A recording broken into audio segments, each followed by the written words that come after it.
Thank you to everyone who's joined us for the webinar today. We know that your time is precious and important, and we trust that when you saw the esteemed speakers that I will have the pleasure of introducing here in a moment, you thought that this would be worthy of your time, and hopefully it will be. There are two topics that we're going to get into today with Forsyth County Schools. I'm going to try to get out of the way so we can really drill into the conversation with Tim and Curt, who I will introduce shortly. Really briefly, first about myself, Brent Ramdin. I'm the president here at Lockstep Education.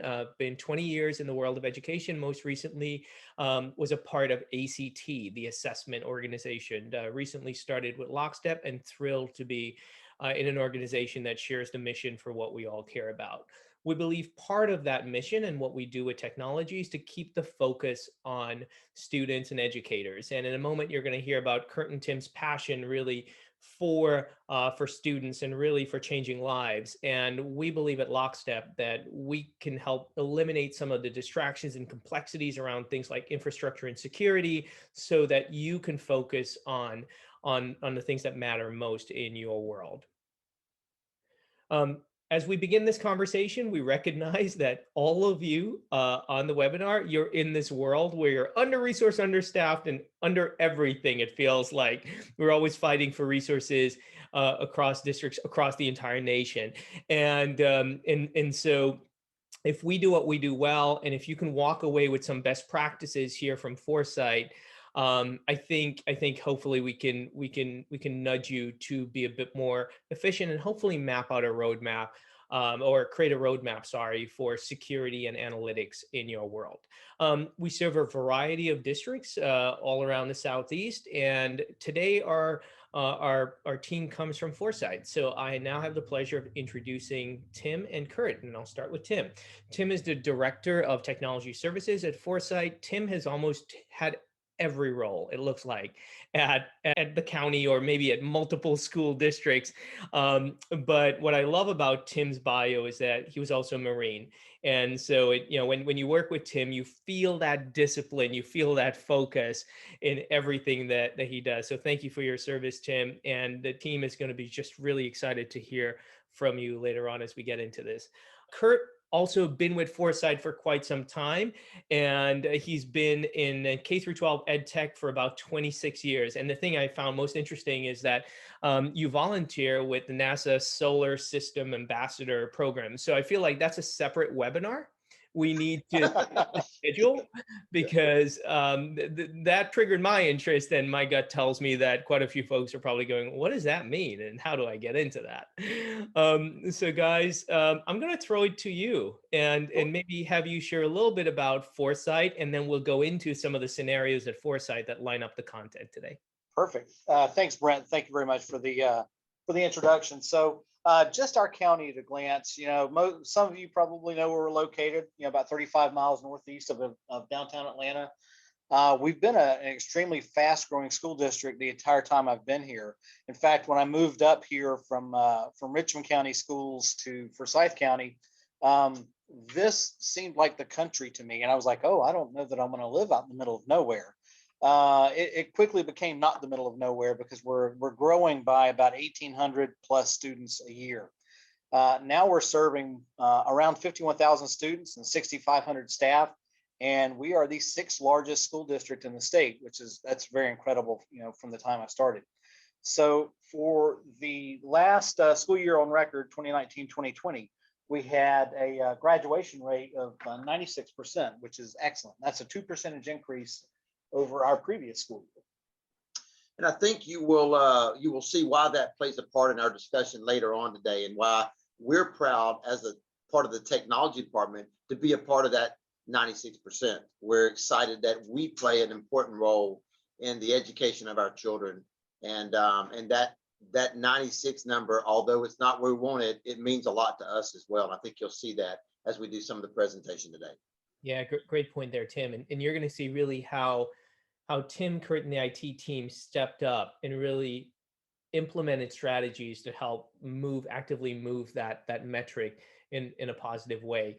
We're going to start, it is 2021, and what is 2021 without thinking about 2020?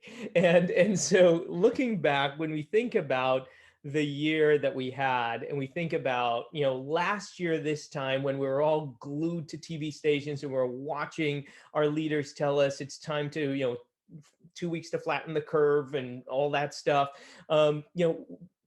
Districts all across the nation, including in Forsyth, had to sort of turn on a dime.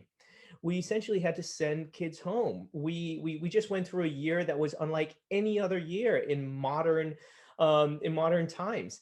And so, as we look back and as we think about the lessons of 2020, in chatting with Tim and Curt, we know that there are certain things that happened that changed the psyche of the district and change where they need to think about being prepared, and potentially changes how they execute in 2021.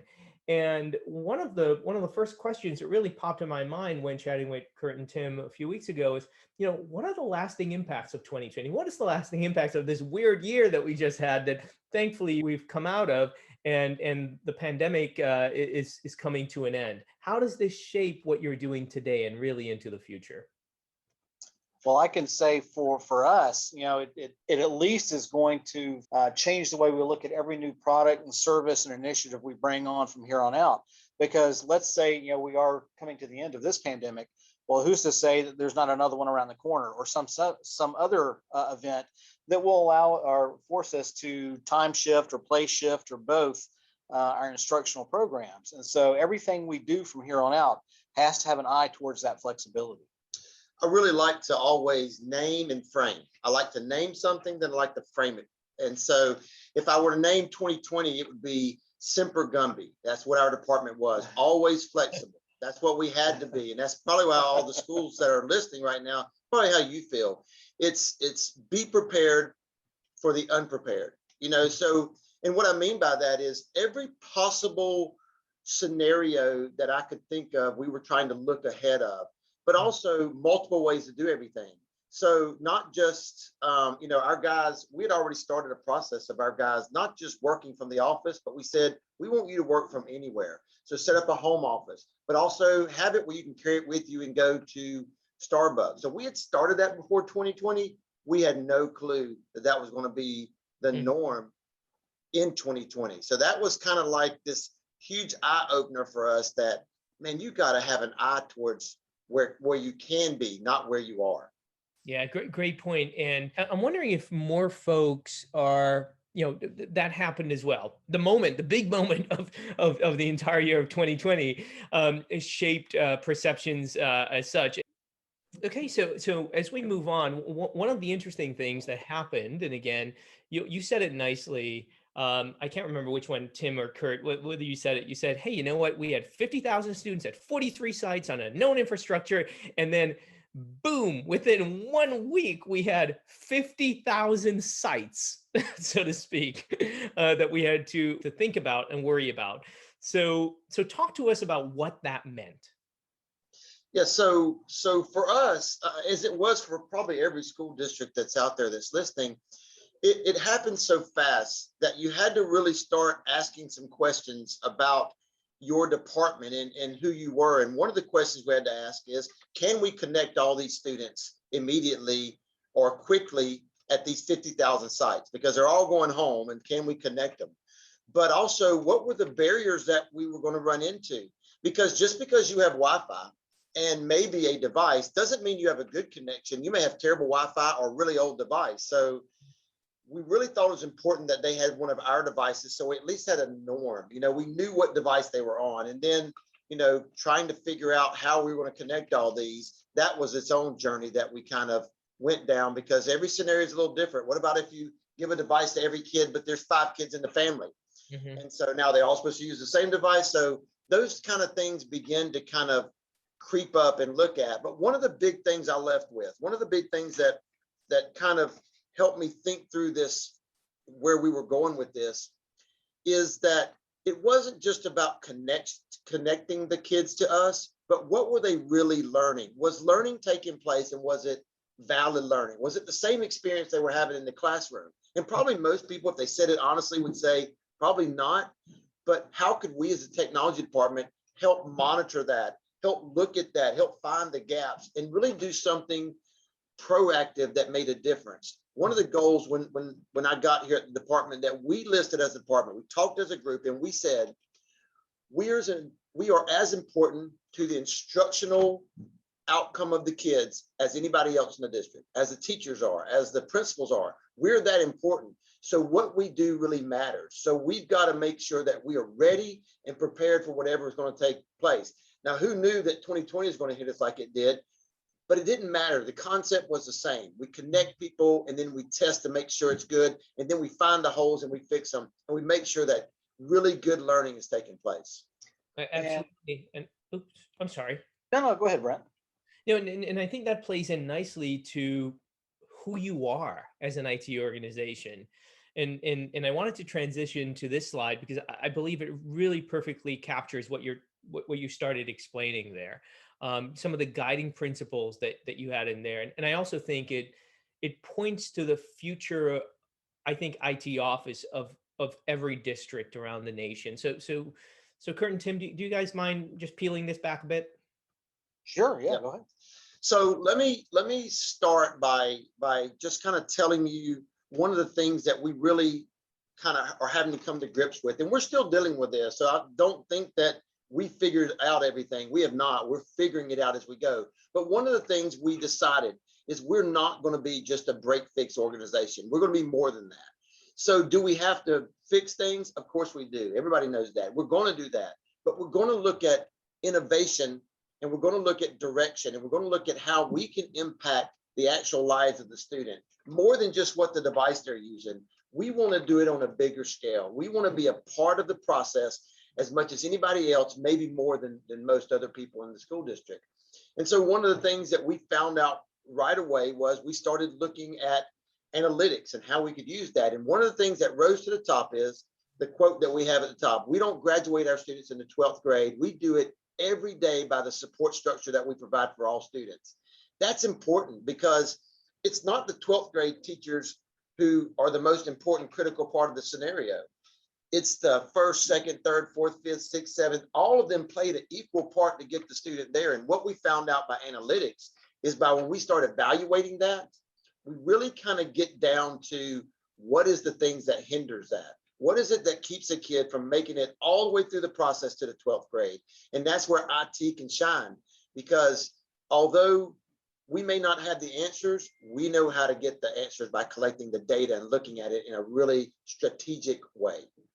And to kind of add to that, you know, it had been that just jokingly, we had said amongst ourselves how, you know, the technology department was, we thought, the linchpin to the district. Every operation counted on technology to be here. And someone brought up, well, yeah, you know, except for our buildings, we can't hold school without buildings. And that was before 2020. So, you know, after 2020 came around, we're like, well, I guess we don't need the building so much either. Although that, again, that was all in jest. Yes. But because, you know, it just did highlight that we are more than just a break fix team. We do have people that do that, and that is a critical part of our operations. But it's just as important for us to facilitate what teaching and learning does, what special ed does, what our human resources department does. Everything, we are a tool for each of those departments to help them perform and excel. Great point. And everyone on the webinar, you know, I think you heard Tim say, "Hey, this is a journey, right? You are, you know, they started this journey, they continue to evolve, and today, as we get into security and analytics, we'll really be talking about how that journey continues at the district." Okay, so we think about that, and if you were to think about those core philosophies and really how they bucket into areas, you know, students are going to be successful if we provide that support structure. And of course, you know, the keys to that would be ensuring they have access, you know, just as Curt and Tim said, you know, thinking about how do you enable learning, not just handing over a device. And then once that device is handed over, that's a whole new different ball game in terms of security. And in fact, one of the lasting impacts that I think we'll see is that certain learning will naturally, you know, extend beyond the classroom.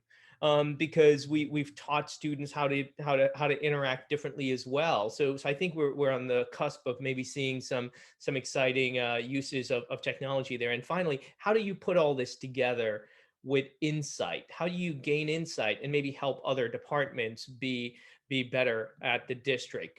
So we're now going to zoom in on security, and in chatting with Tim and Curt, this slide really just popped in our head.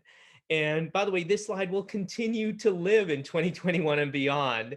And I imagine for those of you in IT departments at other districts, the three elements on screen remains the same. You know, the intensity probably varies a little bit as we go into 21 and beyond, but this, I think, was something that's critical. And Tim and Curt, you guys mentioned that you were just now coming out. You know, you came out of your security meeting. Can you describe how this context set the tone for setting up that framework and beginning that process at the district? Yeah, so as all of you know, when the kids went home, it provided a spread out network with a lot more ways for people to get to us. And not only were our kids at home, but the people who were wanting to do the hacking were at home more, and they had more time on their hands, which means we got hit hard. I mean, stuff was hitting us every day. And we really came out of, we had a meeting one day and we said, what is it that we really need to do to kind of get a hold of all this? And what we determined was that cybersecurity is not a technology issue, it's a district issue. So the technology department can't handle that in a silo. It has to be handled by the district. So what we did is we created, and this is only our second one today, but we created a cybersecurity committee. We actually called Lockstep and we said, look, we need help putting together some fundamentals of how this is going to work. So we created a cybersecurity committee and we invited everybody, all the stakeholders from the different departments. So teaching and learning, SPED, you know, all the different departments. We had them all come into the cybersecurity meeting and we asked them to send somebody who was a decision maker. And then we began to come up with, we had to do the normal things about group norms and things like that. We did that. But then we really set about the process of teaching them, showing them what was going on. We wanted them to see at a big scale what's happening and why this is not a technology problem. This is a district-wide problem. We all need to be focused on this because not only is it affecting the whole district, but when we make a decision, that decision affects the whole district. So if we say we're doing all multi-factor, that's everybody. If we say we're turning on a stricter firewall, that affects all departments. So we really use this committee to be our guiding committee about where we should go. And we showed them all the issues and we begin to put together, with Lockstep's help, policy and procedures to help govern what was our cybersecurity, what were we really supposed to do, and how are we going to get about doing that. And that's really where we've been for the last couple months, is spending time with that group. This is our second meeting today, really showing them the picture and then getting feedback. What do you think needs to happen? If we do this, what's going to happen? If we turn on a stronger filter, what happens to you? So that's been really kind of what we've been doing for the last couple months as it pertains to the security side of the house and functioning that. Curt, you may have something you want to share. Yeah, so I think it's important to also kind of take a higher view of it. Is this, we started walking down this path, although we didn't know it at the time, many years ago. So when we had, I mean, most districts on this call can probably remember the days where you had, or maybe you still do, inclement weather days, where, you know, there was a snowstorm or whatever, and students didn't come to school, staff didn't report to school. Well, that, you know, had the effect of taking a fair chunk out of a summer calendar if there was unexpected weather, and really made it inflexible. So many years ago, our district in particular got rid of inclement weather days and did online learning days. So we had our infrastructure set up and designed to allow us to place shift our instruction from classroom to remote locations. So we already had that bit in place. Now, the part that we didn't really have in place, which kind of hit us, I'm not going to say unexpectedly, but was our hurdle, was the place shifting of our daily operations. So while we may have had great preparation for students and the teaching staff to work remotely, that couldn't say, the same thing couldn't be necessarily said for our financial operations or human resources or facilities. And so that was where our experience with getting our own staff to be able to work from home, we could mirror some of those solutions to them and get them up and running more quickly. But I will definitely say we weren't as prepared in that regard as we could have been. No. No, and really what we found by this is you've got to constantly look at what can I do to get better. If we're staying the same every day, we're not going to be prepared for the next disaster that happens. We have to look at how does our department get better. We cannot sit idly by and just be a department that handles the daily emergencies without looking at the future. We have to be a department that handles the emergencies but keeps our focus towards the future. And that's what we have tried to do throughout this 2020 year and even before. Tim, there was something that you shared with me last week that's on the slide, and it's pretty important. And I think it's pretty important for the other districts on the call. If you're thinking security, don't think product first. Don't think you're going to buy something and it's going to solve your problem. Think about that holistic approach. And you said it a moment ago, it is a people problem as much as it is anything else. And you know, I think it's really important, because many times I imagine you guys are getting folks knocking on the door saying, hey, we can solve your phishing problem, we can do this, we can do that. But that approach that eventually you had to take the flag, go marching out there and educate district-wide leaders on security, created that groundswell, created that commitment. And do you mind just talking to that? Because I figure there could be a district or two on the webinar today that can benefit from just hearing about that journey. I know you're just now, you're having your second meeting going into this, but it is a critical maturation to embed that culture of security first at the district. Yeah. No, I think you're exactly right. And I agree totally with the statement that's on the screen. Don't throw products at the problem. Most of the time, the issues that are really the underlying issues, products will not fix that. That's where we have to get down to. We got to understand who we are, what we believe, and where we're going. And that happens by getting people together and talking. From that, you can decide where we need to go. And maybe, yes, there might be a product that helps you do a particular function of that. And that's fine to do that. But don't go about, in my opinion, I think it's not a wise decision to go about your cybersecurity decision-making by just going out and buying more products and slamming them in there and hoping it fixes the issue. Because you really have to look at you have to have the right people, the right processes, and the right plan, the 3 Ps. If you don't have the 3 Ps, you're not going to be able to get a product that's going to fix the issue for you. You need to look at this as an entire school district, not as a department. And you have to say, what is it that we're going to decide as a committee is important to us? Because what's important to the technology department may not be what's important to everybody else. I always tell everybody, we can solve all of our cybersecurity issues by just shutting off the internet, but that doesn't accomplish the goal, right? Because we still want kids to be able to get access to the internet. So that's not the answer. So what is the answer? Well, it's getting your committee together and really saying, we're going to find out what's at the heart of what we need to do and what technology needs to do to make that better for the entire school district, not just for the technology department.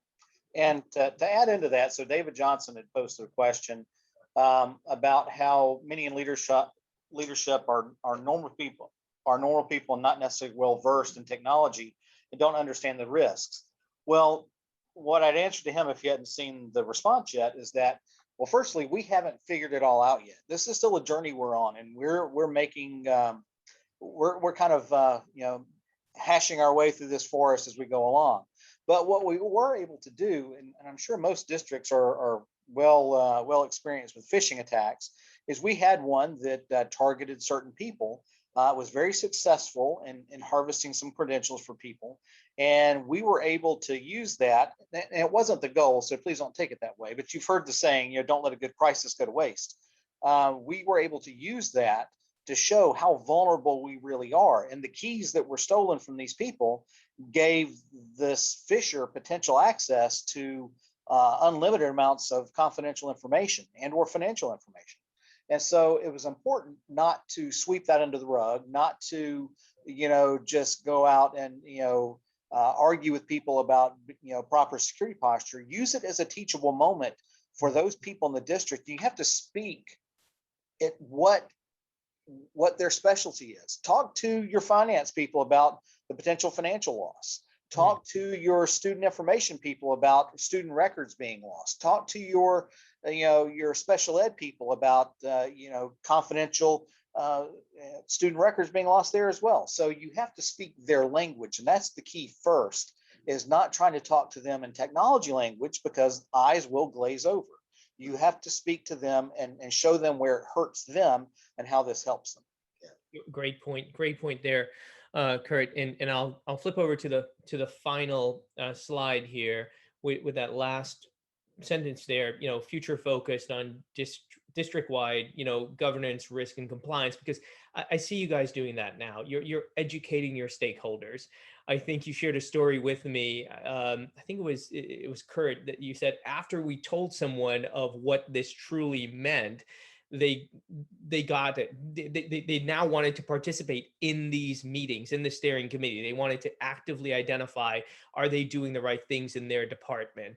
And so in this area of security, for most of the folks on this webinar, rest assured, it is a journey. You're not going to get to the destination in one day. And Tim and Curt really are mapping out what they just covered the last few minutes here.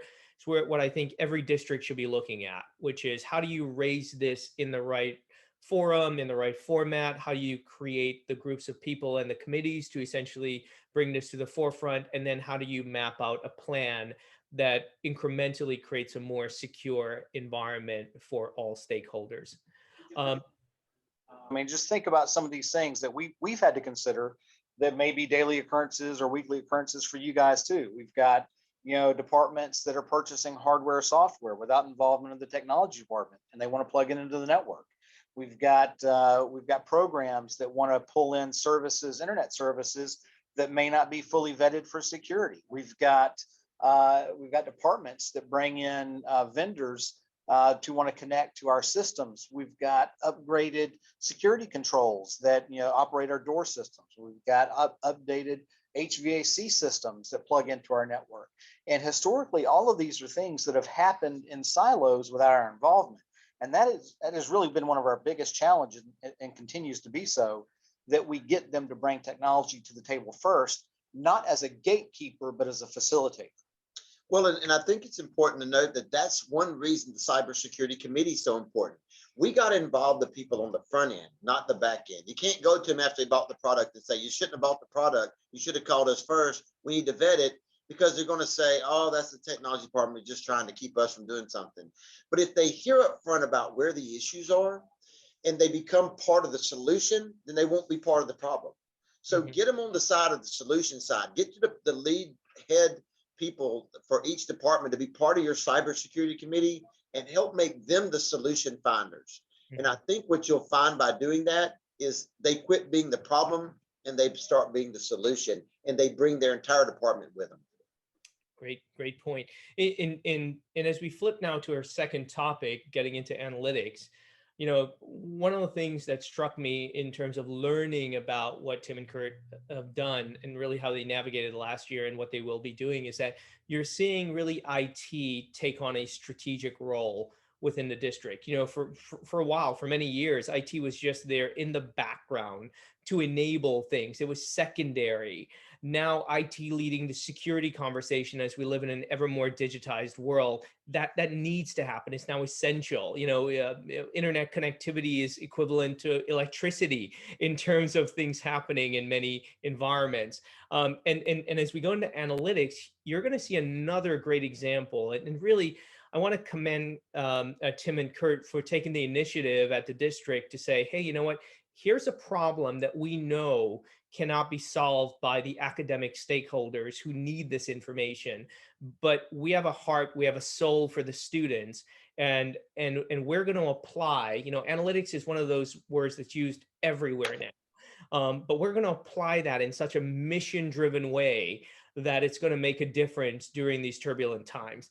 So as we get into it, I'm gonna just have Curt and Tim sort of set up the context of really what drove them down the path of looking at analytics, because I think it's a great story. Go ahead, Curt, Tim.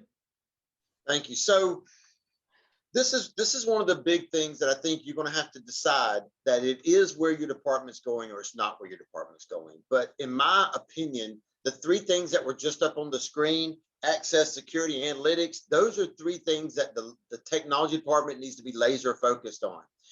And it's weird, because if you had asked people a year and a half ago, does the technology department do anything with analytics? The answer would have been no, they do not. But now if you ask them, they would say, oh yeah, they're in charge of the analytics side of the house. And it's because as we talk to people on the academic side of the house, they kept saying, well, we need to know things like, are our kids ready to graduate? Where are they missing? That 96% at the time, it was 94%, is good. Don't get me wrong, unless you're one of the 6% that is not passing, then it's really bad. So, and they were like, we got to find some way to do it. And that's when we begin to say, well, wait a minute. This is where you walked into our door of our house, because this is where we shine. We can go out and find all these sources, you know, School City, Infinite Campus, name a few others, Curt. You got It's Learning, It's Learning, all the different student information systems, and yours may be different, but basically we had about 20 different areas that held pieces of the puzzle. It held data, but in no way did it come back and show us a holistic view of, hey, this is where we are. And are our kids going to graduate? And are they not going to graduate? Which ones I need to talk to?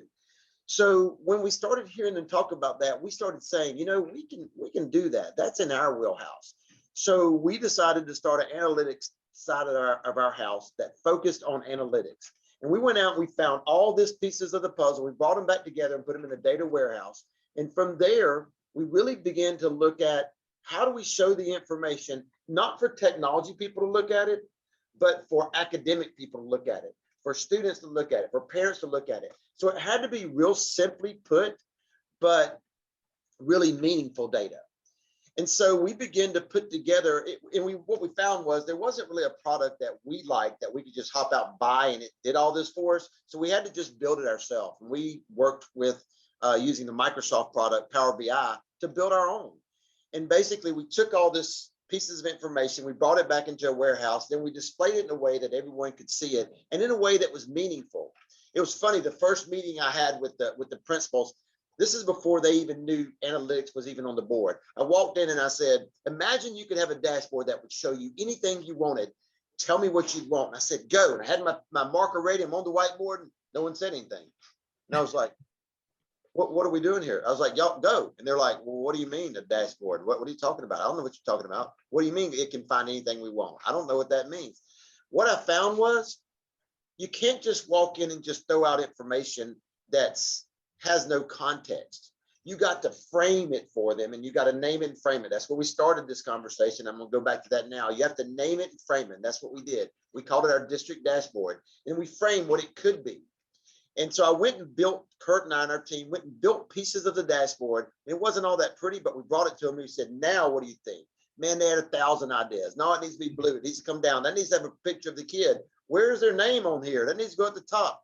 They had all kind of things they wanted at that point in time. And what we ended up with was this fantastic piece of equipment that we can use now that not only shows you the general data, like how many Hispanic versus white versus black versus male versus female. It shows you all that kind of cool stuff, but it also shows you much deeper. We actually have just finished a project where we are working that it is through Power BI and an analytics section of it, we're able to actually predict whether our students can graduate or not. So we're actually able to take, and the way we did this, we ran 10 years worth of data through it of our past kids. And we said, kind of figure out who graduated, who didn't, find the similarities.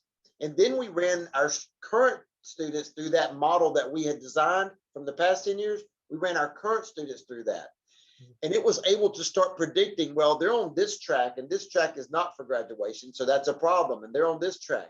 And then we added in the piece of the puzzle where you could start looking at, did they take the right classes for a graduation? And did they have the right grades to graduate? For instance, if you're taking English, 12th grade English, that's great. You need 12th grade English to graduate. But if you're making a 36, that's not great.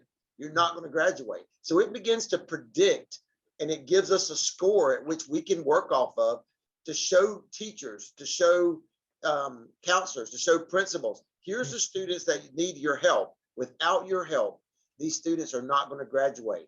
And from the work that started, no, it's not all because of the dashboard, but I think we had a part to play in this. We went from 94 to 96%. I think you're going to see that go up next year because we're identifying kids at early rates who are not going to graduate. We're really looking into the data and finding the kids that need our help. We actually have one piece of our dashboard is a piece that said students in need. And it shows the kids with the most absences, the most discipline, the lowest grades, and the lowest GPA. And it's all on one screen. And we show it to our counselors and we say, those are your kids. If you need somebody to work with because you got 15 free minutes, there's your kids you need to work with that 15 minutes. And you know what, Tim? Those are the things that change lives. You know, that will affect a student for the rest of their life when you're able to do that. And I truly believe this is the future of the IT office in K through 12. This is where you guys will live, which is how can I co-create, how can I influence institutional strategy, and what you guys did the last few months. And I'm gonna just put up a few pictures here on screen, and let me know if you want me to pause and use any of these as a bit of a show and tell, to really get into some examples of things that you designed, because I also think a big part of why many districts struggle with this is that process that you described before, going and asking folks, hey, what do you need?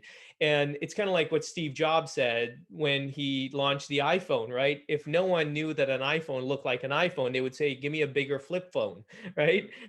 What you did is you created the dashboard, you created the mindset, you created enough of a bridge for them to then collaborate with you. And for the folks on the phone, I really think that is a pathway for success, to really get involvement from the principals, from other leaders, and then they would get excited at co-designing this with you, and of course using it to make a difference. Well, I think it's also important to remember that this is not making use of data that we had to go out and collect anew. This was information that we've had in storehouses, well, in their different repositories since we've been running these products. Nobody was making use of it, or very few people were making use of it. In fact, I mean, this is just this page you see now is pulled, I think, 100% from Infinite Campus or Student Information System. Yeah, probably so. And so, this is information that someone would have had to have gone back through and independently collated, taking, I don't know, 5 minutes, 10 minutes, maybe. So maybe not individually that much time. But when you stack that up over a high school that's got 2,500 students, that's not insignificant. And when you can get to a page like this and it's generated for every student, you can see those key indicators immediately and target their areas of need much more quickly than if you have to go through and find it yourself. Well, and it's real time, right? Because if you go through and figure out this information and you spend, half a day and you go find out how many kids are not passing a class, well, that's great. You figured it out for that one day, but if they go turn in assignments that night, it all changes. So we had to have something real time. We wanted it to be that when you looked at it, it was the latest information. So we decided that was important. That was a feature that we were going to do. And one of the things I think that I want to leave with you, and I hope that you're hearing this theme from us, and let me let you know that this is not something where we've arrived and we're all happy that we're here. We're still fighting this battle. But my question that I keep giving my department is, we are spending more time on break fix than we are on innovation. We have got to change that. We got to spend time on the innovation side, the analytics side. We've got to spend time on where we're going to be, not where we are. If all we're doing is spending time on where we are, we're always going to be where we are. That's not going to change. So we're asking the questions. We were talking today about going on a leadership retreat because I want to answer these questions for our department. Have we created time for our people to be innovative? Have we created an environment at which they feel that they can be innovative? And do we also allow them to feel like they can fail without it being a punishment? Because if you look at what you see here on the board, before all this was where it was a failure. I mean, it was a bunch of nothing looked very pretty. It was all in the wrong place and all the data wasn't right. But through failure, we begin to show the principles and they said, well, do this and then do this. And then before long, it began to come together to prettier dashboards and more dashboards. And then we begin to do analytics. And then we begin to, really kind of find out the meat of where we were going.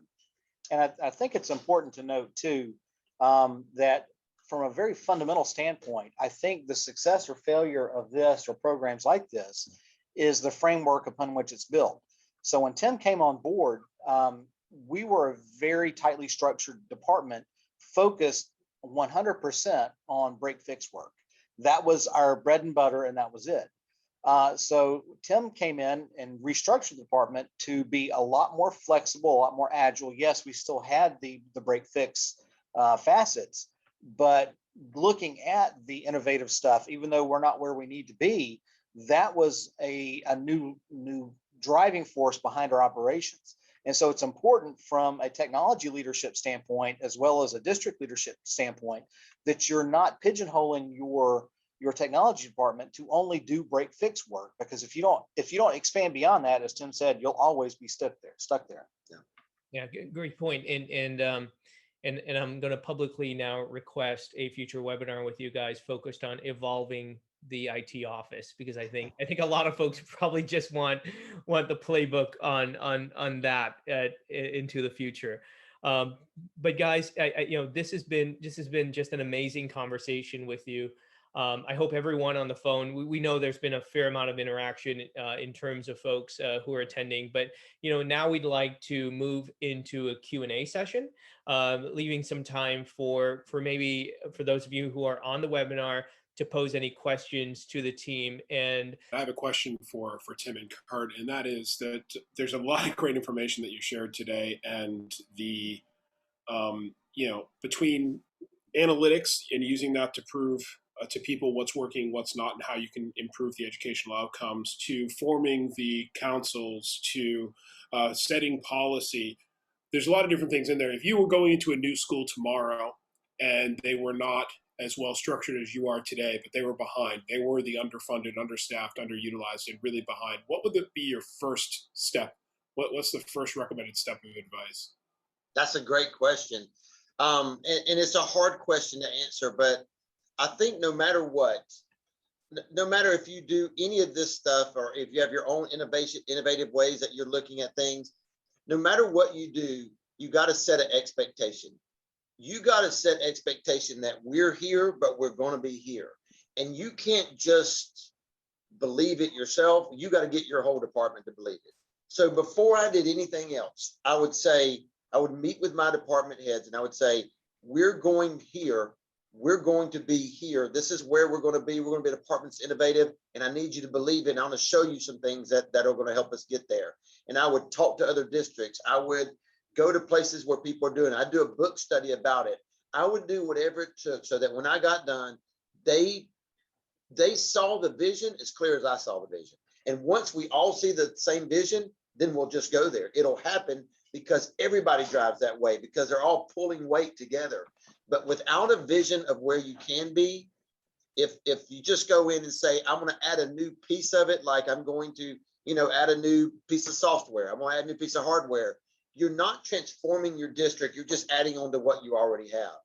I think you have to go about it in a transformative way by saying, I'm here, but here's where we're going to be. And I got to convince everybody around me to believe what I believe, to believe together that we can make it here. So I hope that answers your question. Curt may have a different answer. Well, I would add on to that. I mean, that's exactly right. And that's really what he did when he came in here. Sometimes with us kicking and screaming, and other times saying, well, it's a great idea. I don't think we can do it like that, but how about like this, which I think was his intent all along. But I would also say one of the things to do is let your people be your people. And what I mean by that is don't pigeonhole them into one particular role. Like I've got an engineer who excels at pretty much anything we give to him. And so I don't try to just give him engineer things. Sometimes it's he does a programming thing. Sometimes he does a user interface design. All these things that he's good at, it gets his brain, I guess, loose, do that. So understand the strengths and weaknesses of your team and play to those. Well, I think to Curt's point, we change people around a lot. You know, you don't just stay in the same job you've always been. We try to look at what you really love and are passionate about. We try to put you there because that's where you're going to spend your free time. We don't even have to pay you to do it. You're going to do it on your own. We're just going to help you kind of stay out of your way and let you do it. So one of the things that Curt and I and Todd, the other leader in the area, is we always are looking at what is this person really passionate about? And if they're passionate about something, we try to make sure if that fits within our mission and beliefs, we put them there. I'll just throw something out there for discussion real quick.